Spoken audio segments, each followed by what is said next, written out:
அனைவருக்கும் வணக்கம். நான் முனைவர் ஆர் கௌரி. இன்று நாம் காண இருப்பது 22வது நாயனார் காரைக்கால் அம்மையார். 63 நாயன்மார்களில் 3 பெண் நாயன்மார்கள். அதில் முதன்மையானவர் காரைக்கால் அம்மையார். காரைக்காலில் தனதத்தன் தர்மவதி என்பவருக்கு அழகிய மகளாக பிறந்தவர் புனிதவதியார். மிகவும் அழகான பெண் குழந்தை. அந்த குழந்தை வளர்ந்து பருவம் எய்தியது. சிறு வயது முதலே சிவநாமத்தை உச்சரித்து வந்தது அந்த குழந்தை. பருவம் எய்தியவுடன் பெண் பார்க்கும் படலம் தொடங்கியது. நாகப்பட்டினத்தை சேர்ந்த பரமதத்தன் என்னும் வணிகன், அதாவது வியாபாரிக்கு புனிதவதியாரை திருமணம் செய்து வைத்தார் தனதத்தன். தன் மகளை பிரிய மனமில்லாமல் மாப்பிளையை தன் வீட்டோடு வைத்து கொண்டு மிகப்பெரிய அழகிய மாளிகையும் ஒன்று பரிசாக கொடுத்து அதில் குடி அமர்த்தினார். நிரம்பிய பொருள் கொடுத்து வணிகம் செய்ய உதவினார். பரமதத்தனும் புனிதவதியாரும் இன்பமாக வாழ்ந்து வந்தார்கள். அனுதினமும் தன் இல்லத்தை நாடி வரும் சிவன் அடியாருக்கு புனிதவதி அம்மையார் உணவு, உடை, பொருட்கள் கொடுப்பது வழக்கம். ஒரு நாள் அதுபோல் ஒரு சிவன் அடியார் இல்லத்திற்கு வர அவருக்கு அமுது படைக்க சிறிது காலம் தாழ்த்தியதால் புனிதவதியார் தயிர் சாதம் வைத்து அது 2 மாங்கனிகளை வைக்கிறார். அதாவது பரமதத்தன் அவரை காண வந்தவர்கள் அவருக்கு மாங்கனி பரிசாக கொடுக்க அதை இல்லத்தில் கொண்டு போய் கொடுக்க சொன்னான் பரமதத்தன். மதிய உணவுகளில் நான் அது உண்கிறேன் என்று கூறினான். அதில் ஒரு மாம்பழத்தை எடுத்து இந்த சிவனடியாருக்கு அம்மையார் வைத்து விட்டார்கள் உண்பதற்கு. அவரும் உணவு உண்டு சென்று விட்டார். மதியம் உணவு உண்பதற்காக வந்த பரமதத்தன் அந்த மாம்பழத்தை கேட்க அன்னையாரும் அதை அவருக்கு வைக்கிறார். மிகவும் சுவையுடன் இருக்கிறதே, இன்னும் ஒரு பழம் எடுத்துக்கொண்டு வா என்று கூற திகைத்தார் புனிதவதியார். என்ன செய்வதென்று அறியாமல் சமையல் அறை உள்ளே சென்று இறைவன் சிவபெருமானை வேண்டி, ஐயனே எனக்கு ஒரு பழம் தாருங்கள் என்று கையை நீட்ட சிவன் பெருமான் உடனே ஒரு மாங்கனியை தன் கையினால் அன்னைக்கு கொடுக்கிறார்கள்.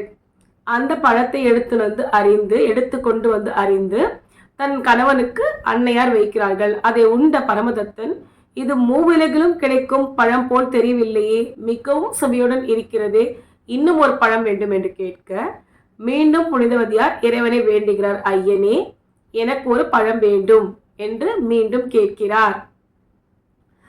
இவ்வாறு பழம் இவ்வளவு சுவையாக இருக்கிறது, உண்மையை கூறு என்று பரமதத்தன் கேட்க நடந்ததை கூறுகிறார் புனிதவதியார்.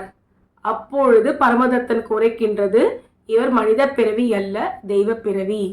இவருடன் இனி நாம் குடும்ப வாழ்க்கை வாழ இயலாது, இவர்கிட்ட நீங்க வேண்டும் என்று அம்மையாரிடம் கூறாமல் அம்மையாரை விட்டு பிரிகிறார். கப்பல் ஏறி பாண்டி நாடு செல்கிறார். பாண்டி நாட்டுக்கு சென்று அங்கக்கும் ஒரு வணிகரின் மகளை திருமணம் செய்து கொண்டு ஒரு அழகான பெண் குழந்தையும் அவர்களுக்கு பிறக்கிறது. அந்த குழந்தைக்கு புனிதவதி என்று பெயர் சூட்டுகிறார். இவ்வாறு புனிதவதியாரை பிரிந்து இருக்கும் காலகட்டத்தில் அவருடைய உறவினர்கள் அனைவரும் சேர்ந்து புனிதவதியாரை அழைத்து கொண்டு பாண்டிய நாட்டிற்கு பரமதத்தன் இருக்கும் இடம் தெரிந்து அன்னையாரை இங்க கூட்டு கொண்டு வருகிறார்கள்.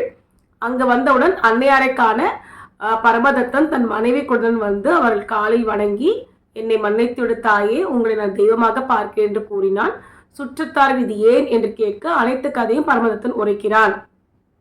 அப்பொழுது புனிதவதியார், இறைவனே, எதற்காக இந்த உடலின் அழகை பேணினேனோ, இந்த சதையை நான் காத்தேனோ, அதற்குரியவனே என்னை தெய்வம் என்று கூறிவிட்டான்.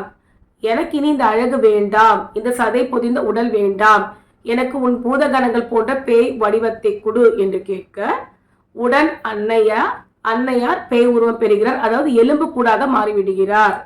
அதை கண்டு அனைவரும் அஞ்சி ஓட, மனித குலம் என்னை கண்டு பயந்தால் என்ன, எனக்கு தேவை இறைவன் அருளை என்று கூறி கைலையை நோக்கி செல்கிறார். கைலை மலையை காலால் நடக்கக்கூடாது என்று தன் தலையால் நடந்து சென்று இறைவனை காண செல்கிறார். எலும்புக்கூடு ஒன்று தலைகீழாக வருவதை கண்ட பார்வதி தேவி இது யார் என்று கேட்க சிவபெருமான் எனது அன்னை என்று கூற, அங்க வந்த அன்னையை கண்டு அன்னையே என்று அழைக்கும் பொழுது காரைக்கால் அம்மையார், ஐயனே உங்களை கண்டது எனது பாக்கியம் என்று கூறி இறைவன் மீது திருவந்தாதி பாடுகிறார். இறைவன் உங்களுக்கு என்ன வர வேண்டும் என்று கேட்க, ஐயனே என்றும் நான் பிறவாமல் இருக்க வேண்டும், அப்படி பிறந்தால் உங்களை மறவாமல் இருக்கும் குணம் வேண்டும், உமது கால் அடியிலேயே உங்கள் நடனத்தை காணக்கூடிய பாக்கியம் எனக்கு வேண்டும் என்று கேட்க, இறைவன் திருவாலங்காட்டில் என் நடனத்தின் நீங்கள் காண்பீர்களாக, நீங்க திருவாலங்காட்டிற்கு வாருங்கள் என்று கூற, மீண்டும் தலையாலே நடந்து வந்து திருவாலங்காட்டை அடைந்து அங்கு இறைவன் ஆனந்த நடனத்தை கண்டு அங்கு கோயில் கொள்கிறாள் காளைக்கார் அம்மையார்.